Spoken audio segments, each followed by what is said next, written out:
രാധാകൃഷ്ണൻ, ഈ കമ്മ്യൂണിസ്റ്റുകൾ പൊതുവെ മതവിരുദ്ധര്, ദൈവവിരുദ്ധര് ഒക്കെയാണ്.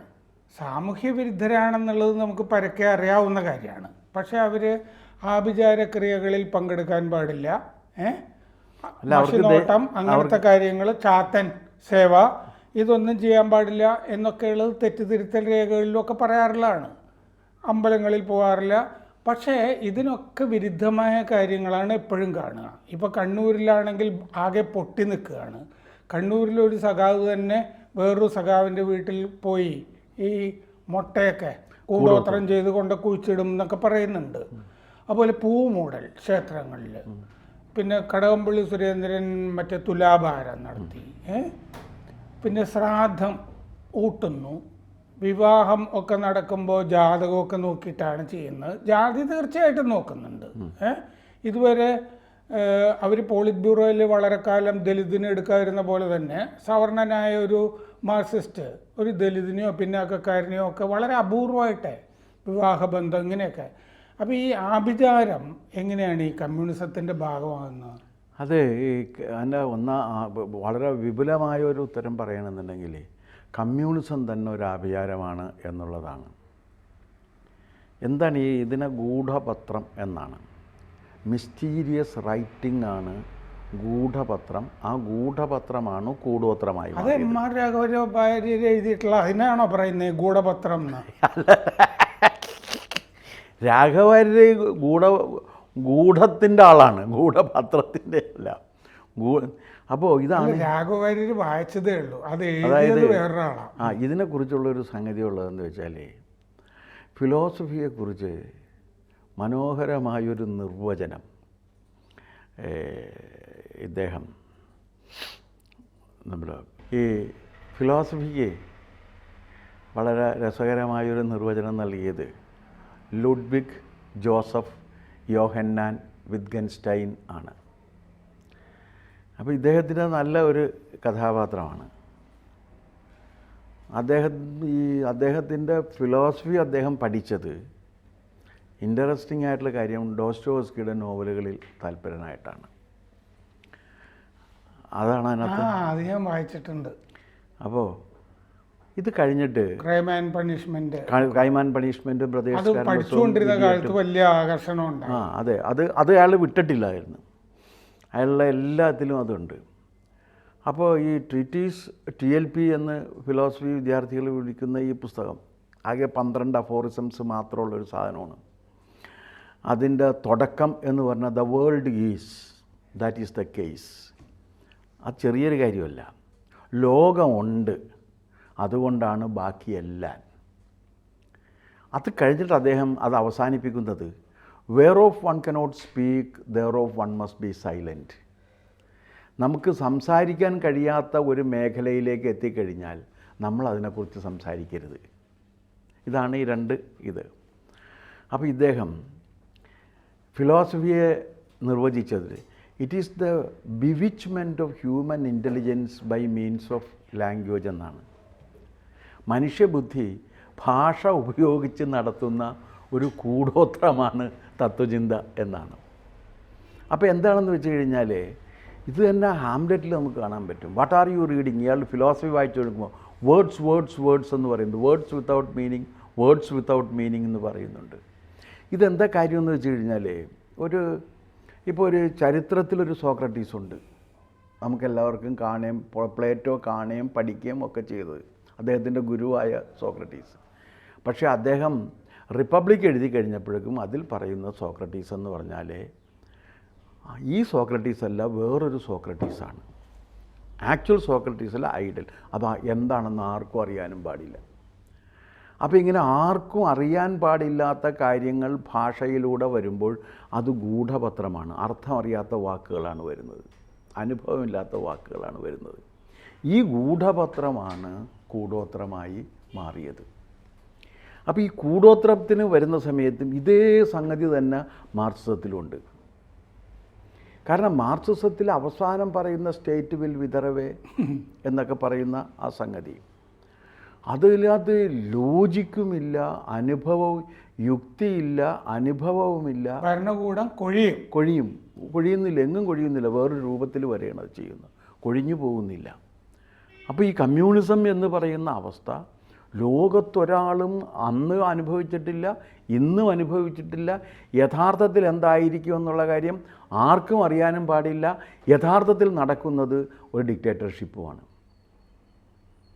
അപ്പോൾ ഇതിൻ്റെ ഒരു കോൺഫ്ലിക്റ്റ് വന്നു കഴിഞ്ഞാൽ സ്വാഭാവികമായിട്ടും മനുഷ്യർക്ക് ചെറിയ ചെറിയ വലിയ വലിയ പ്രതിസന്ധികളിലേക്ക് മനുഷ്യരെത്തിച്ചേരും. അതാണ് ഇവിടെ സംഭവിക്കുന്ന കാര്യം. അപ്പോൾ കമ്മ്യൂണിസം തന്നെ, കമ്മ്യൂണിസത്തെക്കുറിച്ചുള്ള എല്ലാ ഒരുതരം കൂടോത്രം തന്നെ. കമ്മ്യൂണിസത്തിന് വേറൊരു സംഭവം ഉള്ളത് എന്താണെന്ന് വെച്ചാൽ, ഈ മനുഷ്യർ ഷൈസോഫ്രീനിക് ആകാൻ, ഇരട്ട വ്യക്തിത്വമുള്ളവരാകാനായിട്ട് എളുപ്പമാണ്. കാരണം എന്താണെന്ന് വെച്ചാൽ കമ്മിറ്റിയിൽ പോയി കാര്യങ്ങൾ പറയാം, പക്ഷെ അത് പുറത്ത് പറയാൻ പാടില്ല. വീട്ടിൽ പോയി ഭാര്യയോടും പറയാൻ പാടില്ല. പാർട്ടി കുടുംബമാണെങ്കിൽ വേണമെങ്കിൽ പറയാം, അതും പറയാൻ പാടില്ല. ഹയറാണെങ്കിൽ പറയാൻ പാടില്ല. അപ്പോൾ അതുകൊണ്ട് ഒരുപാട് കാര്യങ്ങൾ ഇങ്ങനെ അടക്കി പിടിച്ച് ഈ പ്രഷർ കുക്കർ പോലെയാണ് മനുഷ്യൻ ഇങ്ങനെ ചലിച്ചുകൊണ്ടിരിക്കുന്നത്. ഏത് സഖാവും അല്ല, അത് രഹസ്യമുണ്ട്, പാർട്ടി രഹസ്യമുണ്ട്, രഹസ്യത്തിലാണ് വിശ്വസിക്കുന്നത്. പൊതുജനങ്ങളുടെ പ്രശ്നങ്ങൾ രഹസ്യാത്മകമാക്കി വെക്കുകയാണ്. പൊതുജനങ്ങളുടെ പ്രശ്നങ്ങൾ പൊതുജനങ്ങൾ അറിയുന്ന വിധത്തിൽ പരസ്യമാക്കുന്നതാണല്ലോ പൊതുപ്രവർത്തനം. ഇതങ്ങനെയല്ല.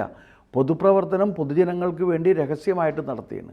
അപ്പോൾ സ്വാഭാവികമായിട്ടും വരുമ്പോൾ രാമൻ ഈ പറഞ്ഞ ഈ ആത്മസംഘർഷത്തിൽ നിന്ന് രക്ഷപ്പെടാൻ വേണ്ടി പിന്നെ മനുഷ്യന് അഭയം പ്രാപിക്കാൻ പോകുന്നത് ഇതുപോലുള്ള ഒരു ആഭിചാരത്തിലേക്ക് ചെല്ലും.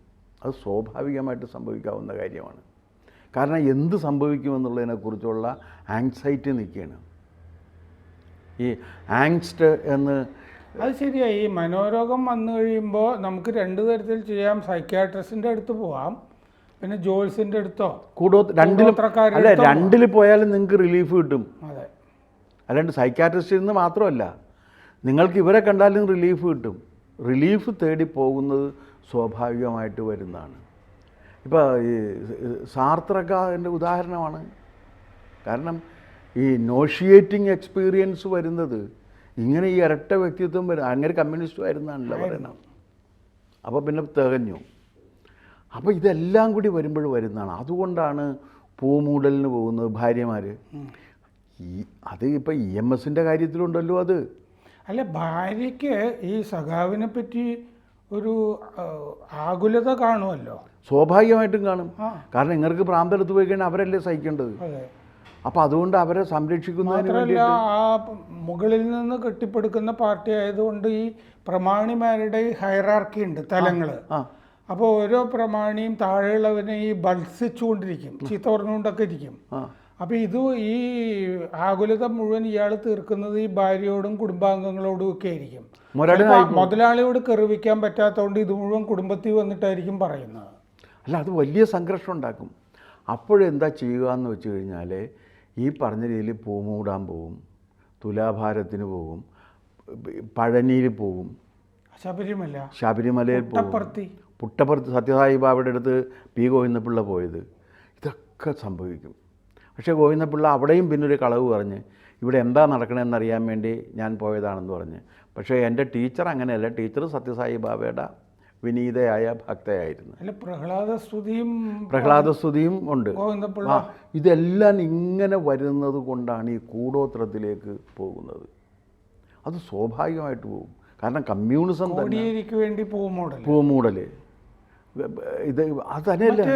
പാർട്ടി കോൺഗ്രസ് ഒരെണ്ണം തിരുവനന്തപുരത്ത് കിടക്കുന്നതിന് മുമ്പ് കാട്ടായിക്കോണം ശ്രീധര് പഴവങ്ങാടി ക്ഷേത്രത്തിൽ തേങ്ങ അടച്ചു. കാരണം വിഘ്നം മാറാൻ വേണ്ടിയിട്ട്.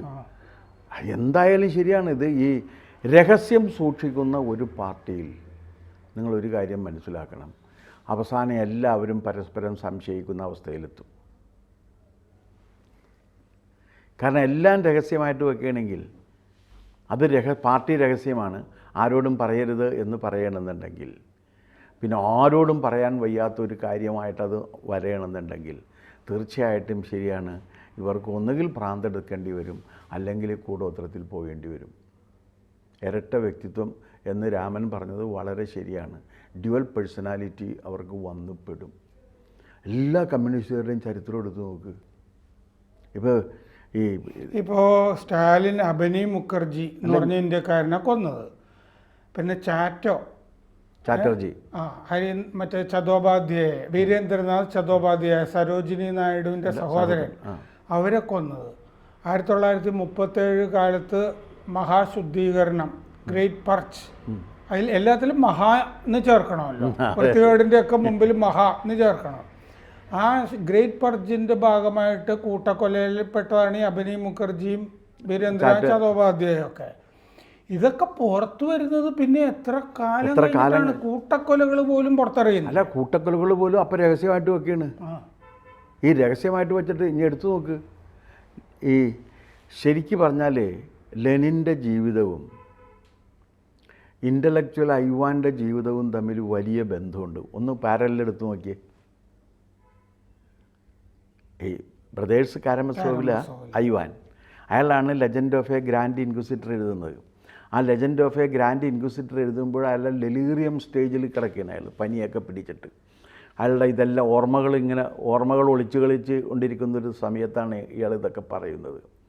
അപ്പോൾ ഇയാൾക്ക് ഒരു അവ്യവസ്ഥത ജീവിതത്തിൽ വന്നിട്ട് എന്ത് ചെയ്യണമെന്ന് അറിയാതിരിക്കുന്ന സന്ദർഭമാണ്. കാരണം എല്ലാം എഴുതി ഇയാൾക്ക് കഥ ഫിനിഷ് ചെയ്യാൻ കഴിയുന്നില്ല. ഫിനിഷ് ചെയ്യാൻ കഴിയാത്തതിൻ്റെ കാരണം എന്താണെന്ന് വെച്ച് കഴിഞ്ഞാൽ, ഈ ഇൻക്വിസിറ്റർ അവിടെ പോയിട്ട് രാത്രി ഇയാളെ ജയിലിൽ നിന്ന് ഇറക്കിയിട്ട് പ്രസംഗമാണ്. നീയാണെന്ന് മനസ്സിലായി, നീ പറഞ്ഞതെല്ലാം പറഞ്ഞ് നീ അവർക്ക് സ്വാതന്ത്ര്യം കൊടുത്ത്, ഞങ്ങൾ അപ്പം കൊടുത്ത് സ്വാതന്ത്ര്യം വാങ്ങിച്ച്, ജനങ്ങൾക്ക് അപ്പം മതി, സ്വാതന്ത്ര്യം വേണ്ട, അപ്പം കൊണ്ട് മാത്രമല്ല എന്ന് നീ അവരെ പഠിപ്പിച്ചു. ഞങ്ങൾ അവരോട് പറഞ്ഞ് നിങ്ങൾക്ക് അപ്പം മാത്രം, ഇങ്ങനെ എല്ലാം പറഞ്ഞ് വന്നപ്പോഴേക്കും പറഞ്ഞ് നീ ആയതുകൊണ്ട് ഞാനൊരു ഔദാര്യം ചെയ്യാം, ഇറങ്ങിപ്പോ എന്ന് പറഞ്ഞിട്ട് ഈ ക്രിസ്തുവിൻ്റെ റിയാക്ഷൻ ഇയാൾക്ക് കിട്ടുന്നില്ല. ക്രിസ്തു എന്ത് ചെയ്തിരിക്കും എന്നുള്ളതാണ്. അപ്പോഴാണ് അല്ലോഷി ചെല്ലുന്ന, എടാ നിൻ്റെ യേശു ഈ സന്ദർഭത്തിൽ എന്തായിരിക്കും ചെയ്യുക എന്ന് ചോദിച്ചപ്പോൾ അദ്ദേഹം ആ കർദിനാളിന് ഒരു മുത്തം കൊടുത്തിട്ടുണ്ടാകും എന്നാണ് പറഞ്ഞത്. ഇതോടുകൂടിയാണ് ഇയാൾ പിന്നെ പോകുന്നത്. ലെനിൻ്റെ ജീവിതവും ഏതാണ്ട് ഇതുപോലെ തന്നെയായിരുന്നു. അവസാനം വരുന്ന സമയത്ത് ഈ കമ്മ്യൂണിസ്റ്റ് നേതാക്കളെല്ലാം വലിയ ഏകാകികളും എല്ലാവരെയും സംശയവും ഉള്ളവരായിരുന്നു. സ്റ്റാലിൻ അങ്ങനെയായിരുന്നു, ലെനിൻ അങ്ങനെയായിരുന്നു, ക്രൂഷ്ചേവ് അങ്ങനെ തന്നെയായിരുന്നു, മാവോ അങ്ങനെ തന്നെയായിരുന്നു. ഇവരെല്ലാവരെയും കാരണം രഹസ്യം സൂക്ഷിക്കുന്ന ഒരു സംവിധാനത്തിൽ നിങ്ങൾക്ക് ഒരിക്കലും നിങ്ങൾക്ക് സമാധാനത്തോടു കൂടി ഇരിക്കാനോ ഉറങ്ങാനോ കഴിയില്ല. രഹസ്യം മാത്രമല്ല, ഹിംസ ഉണ്ടല്ലോ. ഇത് രണ്ടും ഉണ്ടെങ്കിൽ നിങ്ങളെ കൊല്ലില്ല എന്ന് നിങ്ങൾക്ക് ഒരു ഉറപ്പില്ലാതെ നിങ്ങൾ ഇരിക്കേണ്ടി വരും.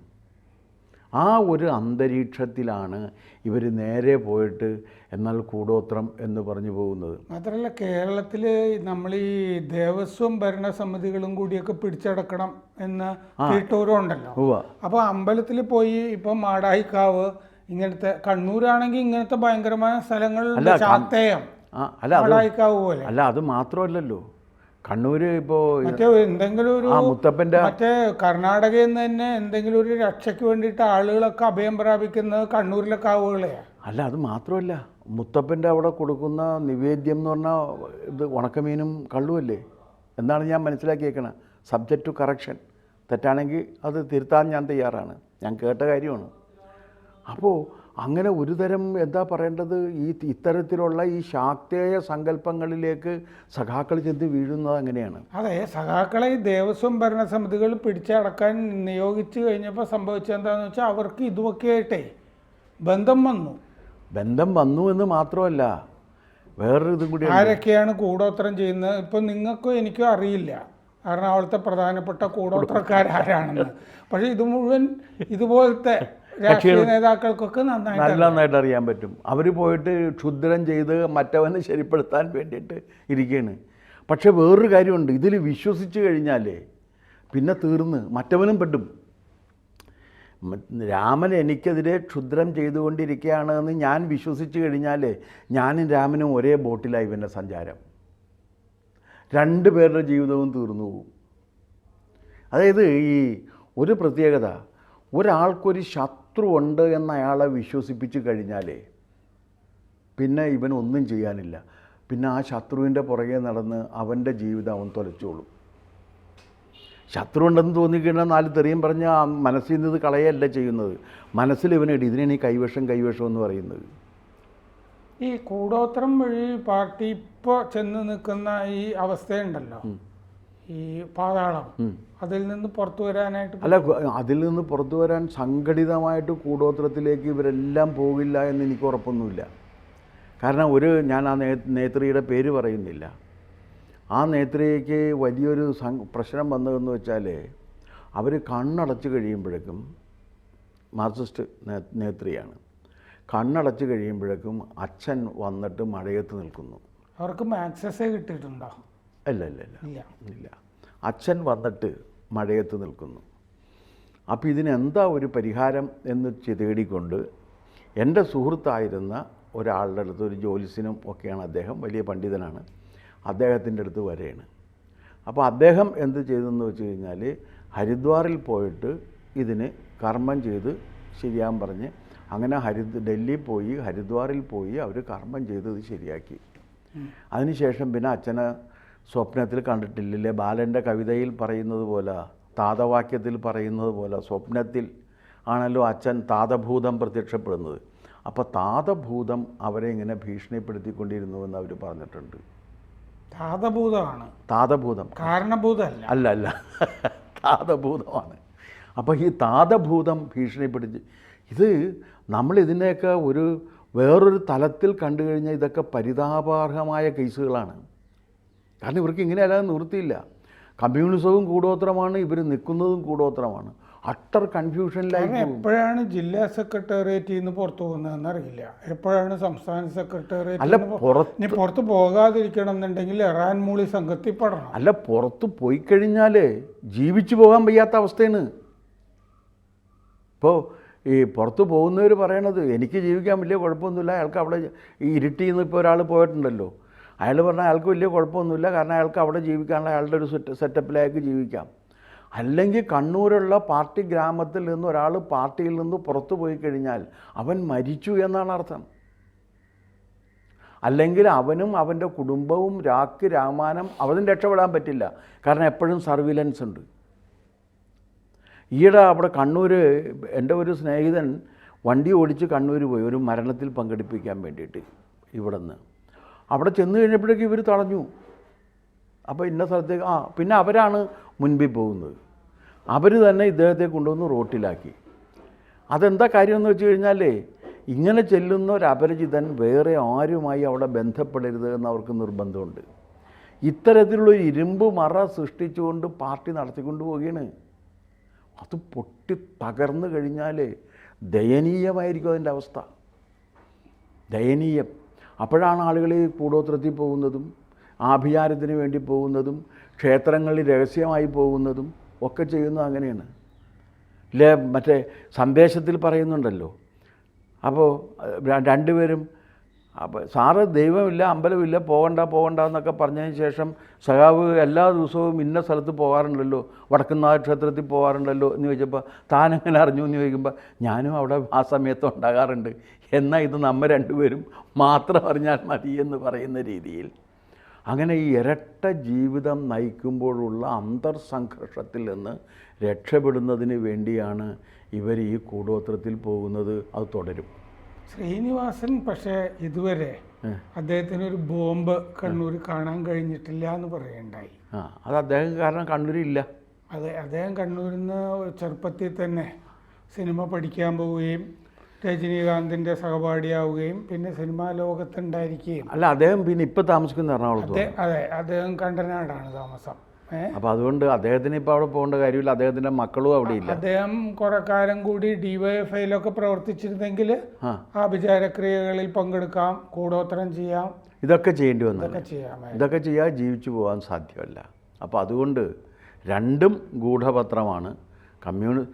ഒന്നും അനുഭവമില്ലാത്ത കാര്യങ്ങൾ അനുഭവിക്കാൻ കഴിയും എന്ന തെറ്റായ വിശ്വാസം നൽകുകയാണ് കമ്മ്യൂണിസവും കൂടോത്രവും. വാഗ്ദത്ത ഭൂമി എന്ന് പറഞ്ഞാൽ തെറ്റായ വിശ്വാസം നൽകുകയാണ്. ഇങ്ങനൊരു സംഭവം ഉണ്ടോ എന്ന് ആർക്കും അറിയില്ല. ഇപ്പോൾ എവിടെയെങ്കിലും പോകാം എന്ന് പറഞ്ഞു കഴിഞ്ഞാൽ ലെറ്റസ് ഗോ എന്ന് പറഞ്ഞാൽ ഉടനെ ടു വേർ എന്നല്ലേ ചോദ്യം, എങ്ങോട്ട് എന്ന ചോദ്യം വരില്ലേ? വാഗ്ദത്ത ഭൂമി എന്ന് പറഞ്ഞാൽ അത് എവിടെയാണെന്ന് ആർക്കും അറിയാത്തൊരു ഡെസ്റ്റിനേഷനിലേക്ക് യാത്ര പോകാം എന്നൊക്കെ പറഞ്ഞാൽ ചില മലയാള ചെറുകഥ പോലെ ഇരിക്കും. അത് മലയാളത്തിൽ അങ്ങനെ കുറേ ചെറുകഥകളുണ്ടായിരുന്നു ഞാനൊക്കെ വിദ്യാർത്ഥിയായിരിക്കുന്ന കാലത്ത്. കാരണം എങ്ങോട്ട് പോകുന്നു എന്ന് ആർക്കും അറിയില്ല. അസ്തിത്വവാദം പിടിപെട്ട് സകല കഥാകൃത്തുക്കളും അസ്തിത്വവാദ രോഗികളായി തീർന്നപ്പോൾ എങ്ങോട്ട് പോകുന്നു എന്ന് ആർക്കും അറിയാതിരിക്കുന്ന ഒരു അവസ്ഥ ഉണ്ടായിരുന്നു. ആ രീതിയിലായിപ്പോയാന്. ആ കഥകളൊക്കെ എങ്ങോട്ട് പോയെന്നും ഇപ്പോഴാർക്കും അറിയില്ല. ആ രീതിയിൽ ഈ പ്രത്യയശാസ്ത്രത്തിൻ്റെ അവസ്ഥ അതാണ്. അത് ഈ പ്രത്യയശാസ്ത്രം മനുഷ്യനെ ആത്യന്തികമായി ആന്തരികമായും സാമൂഹികമായും തകർക്കും. ആ തകർച്ചയുടെ ഫലമായിട്ടാണ് അതിൻ്റെ ഇരയാക്കപ്പെടുന്നവർ അല്ലെങ്കിൽ അതിൻ്റെ നേതാക്കളാക്കപ്പെടുന്നവർ ഈ ആഭിചാരത്തിന് പോകുന്നത് എന്നാണ് എൻ്റെ അഭിപ്രായം. കൂടുതൽ വാർത്തകളും വിശേഷങ്ങളും നിങ്ങളിലേക്ക് എത്താൻ ABC മലയാളം സബ്സ്ക്രൈബ് ചെയ്യുക, ബെൽബട്ടനും അമർത്തുക.